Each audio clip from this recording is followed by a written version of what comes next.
आलू मटर वर्सेस आलू टमाटर। एक छोटे से शहर में कमल और उसका परिवार बड़े ही आराम से रहता था। वैसे तो कमल को किसी चीज़ की कमी नहीं थी, पर कमल की पत्नी लीला देवी को अपने बड़े लड़के रजनीश के लिए एक संस्कारी लड़की की तलाश थी, जो कि जल्दी ही पूरी हो गई। सुनिए जी, अब तो रजनीश की शादी की उम्र भी हो गई है, तो इसमें चिंता की क्या बात है? हमें कोई अच्छी संस्कारी लड़की देखकर उसका रिश्ता तय कर देना चाहिए। मैंने कुछ लड़कियों को पसंद तो कर दिया है, बस तुम किसी एक को फाइनल कर दो। ये तो बहुत अच्छी बात है। घर में बहू आएगी तो घर और रोशन हो जाएगा। अरे भाग्यवान, इतनी चिंता क्यों करती हो? मैं भी इसी बारे में सोच चुका हूँ। तो क्या सोचा आपने? मेरे दोस्त है ना रस्तोगी जी, उनकी एक भतीजी है प्रियंका। लगता है सबसे ज़्यादा पसंद वही लड़की आई है आपको। हाँ, बहुत ही सुलझी हुई है और संस्कारी लड़की है, पढ़ी लिखी भी है और परिवार भी बहुत अच्छा है। सच? कैसा परिवार है उनका? अरे बहुत अच्छा परिवार है। उनके घर में भी हमारी तरह पुराने रीति रिवाजों का सम्मान किया जाता है। और लड़की के संस्कार कैसे हैं? प्रियंका तो सच में बहुत सुशील लड़की है, बड़ों का सम्मान करती है। और उसे घर के काम काज आते हैं? घर के काम काज में तो सबसे निपुण है, और सबसे बड़ी बात, उसकी सोच भी बहुत अच्छी है। अरे ये तो बहुत अच्छा हुआ। मेरे करीबी मित्र की भतीजी है भाई। ऐसी संस्कारी लड़की घर की बहू बन जाए तो हमारे रजनीश की तो किस्मत ही खुल जाएगी। लेकिन क्या रजनीश को ये रिश्ता पसंद आएगा? अरे आप बेकार में चिंता कर रहे हो। हमारा बेटा भी अपने परिवार की खुशी ही चाहता है। मैंने प्रियंका के बारे में थोड़ा सा जिक्र किया था रजनीश से, वैसा तो उसे कोई आपत्ति नहीं लगी। अच्छा, तो फिर अब करना क्या है? हमें जल्द से जल्द लड़की को देखने जाना चाहिए। हाँ, मैंने रस्तोगी जी से बात कर ली है। उन्होंने कहा कि अगर हम चाहें तो कभी भी आकर लड़की को देख सकते हैं। तो फिर ज़्यादा देर क्यों करनी? ठीक है, इस रविवार को चलते हैं। हाँ, बहू कैसी होगी ये भी देख लेंगे और उनके परिवार से भी मिल लेंगे। ठीक है, मैं अभी रस्तोगी जी को फ़ोन करके बता देता हूँ कि हम रविवार को आ रहे हैं। भगवान करे ये रिश्ता हो जाए और हमारा घर खुशियों से भर जाए। रविवार को लीला देवी और कमल प्रियंका और उसके परिवार से मिलने जाते हैं। सभी बैठक में बैठे हुए थे। प्रियंका चाय और नाश्ता परोस रही थी। कमल भाई साहब, ये मेरी भतीजी प्रियंका है, बहुत संस्कारी और समझदार लड़की है। नमस्ते अंकल आंटी। बेटा, भगवान तुम्हें हमेशा खुश रखे। हमने तुम्हारे बारे में बहुत कुछ सुन रखा है बेटा, यानी कि तुम्हारी तारीफ। थैंक यू आंटी अंकल, ये सब मेरे माता पिता की दी हुई परवरिश है। वाह, बहुत अच्छी बात कही बेटा। आजकल ऐसे संस्कार बहुत कम देखने को मिलते हैं। बेटा, क्या तुम कुछ पूछना चाहोगी? जी, मुझे कुछ खास नहीं पूछना। मैं बस यही चाहती हूँ कि जिस घर में जाऊँ वहाँ के माहौल में घुल मिल सकूँ। बिल्कुल बेटा, हम भी यही चाहते हैं कि बहू को बेटी की तरह रखें और वो हमारे घर में खुश रहे। तो फिर रिश्ता पक्का समझे? अगर हमारी देवी जी को मंजूर है तो भाई हमें तो आपत्ति का कोई अधिकार ही नहीं है। हाँ जी हाँ, ये रिश्ता हमें बहुत पसंद है। तो फिर हम जल्दी ही शादी की तारीख निकाल लेते हैं। जी बिल्कुल, जल्दी से जल्दी शादी हो जाए तो अच्छा है। कुछ ही दिनों में प्रियंका और रजनीश की शादी भी हो जाती है। प्रियंका नई बहू थी तो हमेशा 2 से 3 तरह की सब्जियां बनाया करती। घर के बाकी सदस्य को तो ये सब अच्छा लगता था, पर लीलावती हर बात पर प्रियंका को टोक दिया करती थी। हाय राम, ये क्या हो रहा है बहू? ये 4-4 सब्जियां क्यों बना रही हो? माँ जी, सबको अलग अलग चीज़ें अच्छी लगती है ना। तो तुम्हें क्या लगता है ये कोई राजा महाराजाओं का महल है जहाँ हर रोज़ अलग अलग पकवान बनेंगे? नहीं माँ जी, मैंने सोचा कि सबकी पसंद का ध्यान रखूं। क्या एक दिन में एक सब्जी नहीं बन सकती क्या? माँ जी, यहाँ किसी को आलू की सब्जी पसंद है, किसी को भिंडी और पिताजी को लौकी पसंद है, इसीलिए सबका मन रखने के लिए थोड़ा थोड़ा सब बना दिया। हाँ, तुम तो जैसे बहुत समझदार हो भाई। ऐसी बात नहीं है माँ जी। अरे घर चलाने का तरीका हमें मत सिखाओ, ये सब फिजूल खर्ची है। ये पैसे पेड़ पर उगते हैं क्या? माँ जी, फिजूल खर्ची तो तब होती ना जब खाना बर्बाद होता। आहा, तो ये सारी सब्जी लोग खा लेंगे क्या? हाँ माँ जी, सब खुशी खुशी खा लेते हैं, कुछ भी नहीं बचता है। जब सभी खुश रहते हैं तो मुझे भी अच्छा लगता है। हाँ, क्यों नहीं, आखिर फ्री का पैसा जो मिल रहा है जितना चाहो उड़ाओ। मैंने तो कभी ऐसा नहीं सोचा। अरे तुम्हें क्या चिंता, तुमने कमाया होता तो पता चलता कि मेहनत की कमाई कैसे संभाल कर खर्च करनी चाहिए। माँ जी, घर में जो भी पैसा आता है वो पूरे परिवार का होता है और घर के लोगों की खुशी और आराम के लिए उसे सही तरीके से खर्च करना भी एक जिम्मेदारी होती है। उफ, अब मुझे ही समझा रही हो हैं? मैं इतने सालों से ये घर चला रही हूँ लेकिन कभी इतनी बर्बादी नहीं देखी। पर माँ जी, कुछ बर्बाद होता ही नहीं। अरे हम तो एक सब्जी में ही गुजारा कर लेते थे और तुम 4-4 सब्जियां बनाकर अपने आप को महारानी बना रही हो। नहीं माँ जी, मैं तो बस सबकी पसंद का ख्याल रख रही थी। हाँ भाई, हमने तो कभी ऐसा किया ही नहीं होगा ना।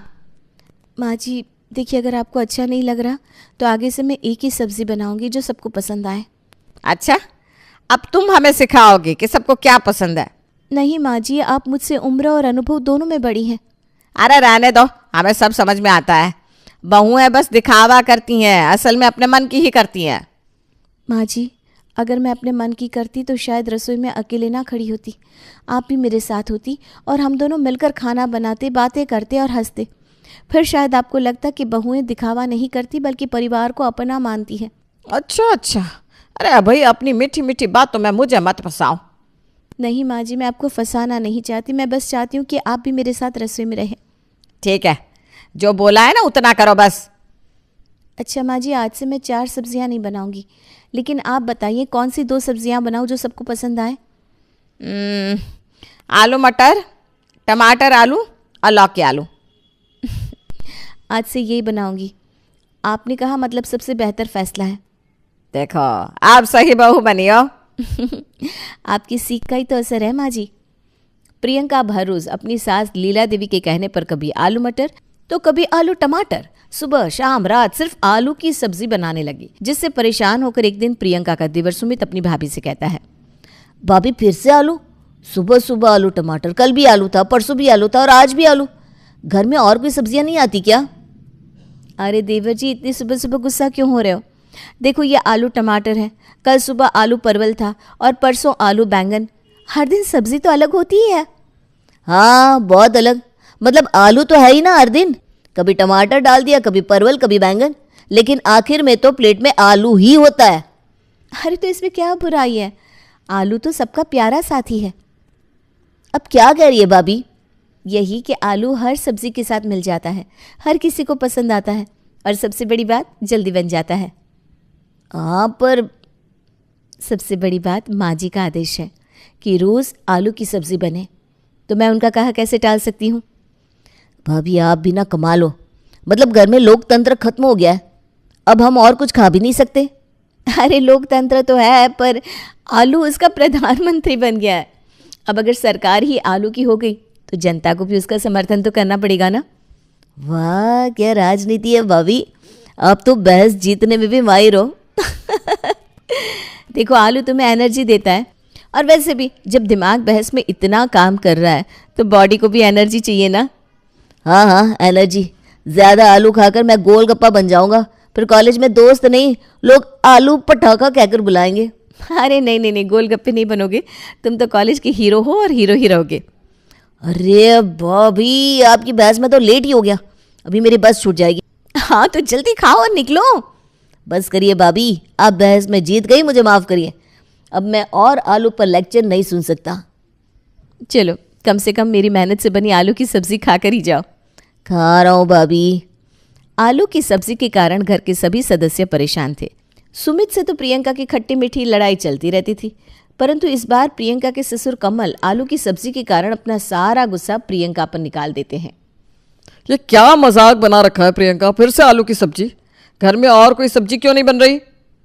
बाबूजी, आज तो आलू जीरा बनाया है, ये तो अलग सब्जी है ना। अलग? तुम्हें लगता है कि बस जीरा डाल देने से सब्जी अलग हो जाती है? बाबूजी, अगर मसाला अलग डाला है तो सब्जी भी तो अलग हुई ना। अरे भाई, रोज सुबह शाम हमें आलू ही क्यों परोसा जाता है? क्या तुम्हें बाजार से दूसरी सब्जियां खरीदने के लिए पैसे नहीं दिए जाते? नहीं बाबूजी, ऐसी बात नहीं है, पैसा तो मिलता है पर। तो फिर क्या वजह है? या कोई सजा देना चाहती हो हमें, या फिर आलू खिलाकर कोई बदला ले रही हो? बाबूजी, ऐसी बात मत कहिए, मैं आप सबसे बदला क्यों लूँगी? मैं तो बस वही कर रही हूँ जो माँ जी चाहती हैं। क्या? हाँ बाबूजी। कमल प्रियंका की बात सुनकर शांत हो जाता है और अपनी पत्नी से इस बारे में पूछता है। लीला देवी, ये सब तुम्हारे कहने पर हो रहा है? हाँ जी, मैंने ही कहा था कि आलू की सब्जी बना दिया करे, इसमें क्या बुरा है?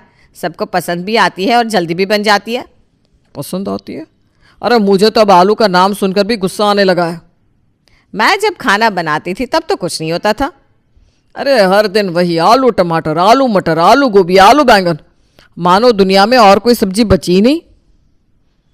पापा, मैंने भी यही शिकायत की थी, लेकिन भाभी के तर्कों के सामने हार गया मैं। बाबूजी देखिए, बात यह है कि आलू बहुत ही उपयोगी सब्ज़ी है। इसे आप किसी भी तरह से बना सकते हैं, किसी भी सब्ज़ी के साथ जोड़ सकते हैं और ये झटपट बन भी जाती है। अरे बहस मत करो, मैं तुम्हारे तर्क नहीं सुनना चाहता। बस यही जानना चाहता हूँ कि आखिर और सब्जियाँ क्यों नहीं बन रही। बाबूजी, माँ जी का आदेश है कि रोज़ आलू बनाया जाए। मैं उनके कहे बिना कुछ भी नहीं बदल सकती। तो इसका मतलब यह है कि अब इस घर में मेरी भी कोई सुनवाई नहीं है। अगर मैं कहूँ कि अब से आलू नहीं बनेगा तो क्या तुम मानोगी? बाबूजी, अगर मैं आपकी बात मान लूँ और कुछ और बना दूँ तो माँ जी मुझसे नाराज़ हो जाएंगी। वाह, तो अब इस घर में मेरी नहीं बल्कि तुम्हारी सासू माँ की चलती है। सुनिए जी, आप ना ज़्यादा बढ़ा चढ़ा कर मत बोलिए। मैंने तो बस घर के हिसाब से कहा था कि आलू ज़्यादा अच्छा रहता है। अच्छा, तो अब घर का हिसाब भी तुम ही तय करोगी। मैं तो कहता हूँ कल से आलू नहीं बनेगा। अब देखता हूँ घर में किसकी चलती है। बाबूजी, मुझे तो सिर्फ घर के नियमों का पालन करना है। जो माँ जी कहेंगी वही होगा। अच्छा, बहुत बढ़िया। तो अब मुझे अपनी थाली में क्या मिलेगा ये भी लीला देवी तय करेंगी। घर का माहौल गर्म हो जाता है, पर प्रियंका अपनी माँ जी के कहे अनुसार आलू की सब्जी बनाना जारी रखती है। घर वालों को इस बात का पता लग ही गया था कि आलू से छुटकारा तो नहीं मिल सकता। साथ ही अगर प्रियंका से कुछ कहा गया तो एक अच्छी खासी बहस सामने खड़ी हो जाएगी, जिससे जीतना नामुमकिन है। कुछ ही दिनों बाद रजनीश की बुआ सरोज और फूफा सुभाष घर आते हैं। भैया भाभी, कैसे हैं आप? बहुत दिनों बाद आना हुआ, घर में आकर कितना अच्छा लग रहा है। हाँ कमल, इस बार तो हम ठान कर आए हैं कि 2-3 दिन रुक कर ही जाएंगे। हाँ हाँ ज़रूर, लेकिन बस एक सलाह देना चाहता हूँ, घर में ज़्यादा बहस मत करना, खास करके प्रियंका से तो बिल्कुल नहीं। अरे ऐसा क्यों कह रहे हो भैया? देखो सरोज दीदी, हमारी बहू बहुत अच्छी है, लेकिन एक बात कहनी पड़ेगी, बहस करने में उससे कोई जीत नहीं सकता। अच्छा, तो बहू बहुत समझदार और तर्कशील है। हाँ भाई, इतनी ज़्यादा कि हम सब हार चुके हैं। अब हमने ठान लिया है कि जो भी खाने को देगी बिना सवाल किए खा लेना ही बेहतर है। अरे भैया, आप तो मजाक कर रहे हैं। आखिर ऐसा क्या हो गया? असल में मैंने प्रियंका को आलू की सब्जी बनाने को बोला था, इसलिए अब घर में ना हर समय बस आलू ही बनता है, सुबह दोपहर रात। क्या हर समय आलू? और किसी ने कुछ कहा नहीं? कहा तो था, लेकिन अगर कुछ कहो तो बहस के लिए तैयार रहो। अच्छा, तो मतलब ये कि प्रियंका सिर्फ खाना ही नहीं, तर्क भी बहुत अच्छा परोसती है। हाँ भाभी, अब समझ में आया कि तुमने क्यों कहा कि प्रियंका से बहस ना करे, लेकिन मैं नहीं डरने वाली इन बातों से। कमाल कर दिया प्रियंका ने भाई। देखो सुभाष, मैं तो तुम्हें पहले ही सचेत कर रहा हूँ, जब प्रियंका खाना परोसे तो चुपचाप खा लेना। भूल कर भी ये मत कहना कि फिर से आलू, वरना बहस शुरू हो जाएगी और यकीन मानो तुम्हें जवाब ऐसा मिलेगा कि तुम जीत ही नहीं पाओगे। कमल और लीलावती के लाख समझाने के बावजूद भी सरोज और सुभाष उनकी बात को टाल देते हैं और प्रियंका जैसे ही खाना परोसती है, सरोज बोल पड़ती है। प्रियंका, तुम्हारे यहाँ कोई मेहमान आता है तो उसे आलू खिलाते हैं क्या? बुआ जी, आप तो अपने हो, मेहमान तो वे होते हैं जो गैर हो। परिवार के लोग तो घर के खाने से ही खुश रहते हैं, है ना? वाह बहू, मतलब हमें अपना मानकर आलू परोस रही हो। कुछ स्पेशल बनाने का भी मन नहीं हुआ? अरे फूफा जी, ये जो सामने रखा है ना, वही तो है स्पेशल। देखिए, ये साधारण आलू नहीं है, बल्कि बहुत मेहनत से बनाई गई डिश है। अच्छा, बताओ इस डिश में ऐसी क्या खास बात है? देखिए, ये जो आपके सामने है, ये जीरा आलू है। इसमें मैंने हल्का घी डाला है, तले हुए जीरे का तड़का लगाया है और ऊपर से हरा धनिया डाला है। अच्छा, और ये दूसरी वाली सब्जी? ये धनिया आलू है। इसमें मैंने तेल की जगह मक्खन डाला है और हरी मिर्च के साथ ढेर सारा ताज़ा धनिया डाला है। अरे लेकिन प्रियंका, ये भी तो आलू ही हुआ ना, इसमें क्या फ़र्क हुआ? बुआ जी, जैसे एक ही इंसान अलग अलग कपड़े पहनकर अलग दिख सकता है, वैसे ही एक ही सब्ज़ी अलग अलग मसालों और विधियों से अलग स्वाद में बन सकती है। वाह, अब तो लग रहा है कि हमें एक लेक्चर भी मिलेगा साथ में। अरे फूफा जी, ये जो सामने रखा है ना, वही तो है स्पेशल। देखिए, ये साधारण आलू नहीं है, बल्कि बहुत मेहनत से बनाई गई डिश है। अच्छा, बताओ इस डिश में ऐसी क्या खास बात है? बिल्कुल। और ये देखिए, ये घी वाला आलू है। इसमें मैंने देशी घी का तड़का दिया है, जिससे ये ज़्यादा स्वादिष्ट और सेहतमंद बन गया है। और वो जो चौथी वाली सब्जी है ना, वो लहसुन आलू है, जिसमें मसालों के साथ साथ लहसुन का तड़का भी लगाया गया है। मतलब पूरा आलू महोत्सव हो गया। जी बुआ जी, हमारे यहाँ एक ही चीज़ को अलग अलग तरीके से बनाने का तरीका बहुत खास है। सच कहूँ, अगर तुम यूँ समझा कर बताओगी तो किसी को सच में यकीन हो जाएगा कि ये अलग अलग है। बिल्कुल, स्वाद के छोटे छोटे बदलाव बड़े फर्क लाते हैं। अरे बाबा, अब बस भी करो। मैं तो बस इतना पूछना चाह रही थी कि कोई मेहमान आए तो उसे कुछ खास खिलाना चाहिए। लेकिन बुआ जी, आपने तो कहा था कि मैं अपने घर वालों से अलग व्यवहार ना करूं, तो फिर मेहमानों को अलग क्यों खिलाऊं? घर का खाना ही सबसे अच्छा होता है ना। हाँ भैया, सबसे अच्छा होता है, लेकिन कुछ बदलाव भी तो ज़रूरी होता है। बिल्कुल बुआ जी, और मैंने बदलाव कर दिया ना। आज आपने 4 तरह के अलग अलग आलू देखे। ये मैंने ही तो बनाए, ये कम है क्या? कमाल है, मतलब बहस करने से कोई फ़ायदा ही नहीं। अब अगर हम कहें कि आलू नहीं खाना तो तुम्हारे पास तर्क तैयार है कि ये अलग अलग डिश है भाई। हाँ बिल्कुल। और वैसे भी माँ जी का आदेश इस घर में सबसे बड़ा है। खाना ठंडा हो रहा है, खा लीजिए, वरना ज़्यादा स्वादिष्ट नहीं लगेगा। ओहो, इतनी बहस में तो खाना भी ठंडा हो गया। अब तो खाने का मन भी नहीं कर रहा। और सच कहूँ, इतनी बातें सुनने के बाद भूख भी मर गई है। सरोज और सुभाष बिना खाना खाए टेबल से उठ जाते हैं। फिर लीला देवी प्रियंका को अकेला देखकर कहती है, प्रियंका, मुझसे गलती हो गई। अब मैं चाहती हूँ तुम पहले जैसा खाना बनाती थी ना, बिल्कुल वैसा ही खाना बनाओ। पर माँ जी, अब तो मैं ही भूल गई कि बाकी खाने कैसे बनाती थी। आपके कहे अनुसार मैंने आलू की सब्जियाँ इतनी बनाई कि मुझे अब बस वही याद है। अरे बहू रानी, तुम वो YouTube पकड़ो और उससे सब्जियां बनाना सीख लो, पर अब से सुबह शाम दोपहर रात आलू मत बनाओ। हाथ जोड़ती हूँ भाई। पूरा परिवार लीलावती की बातें सुन लेता है और हंसने लगता है।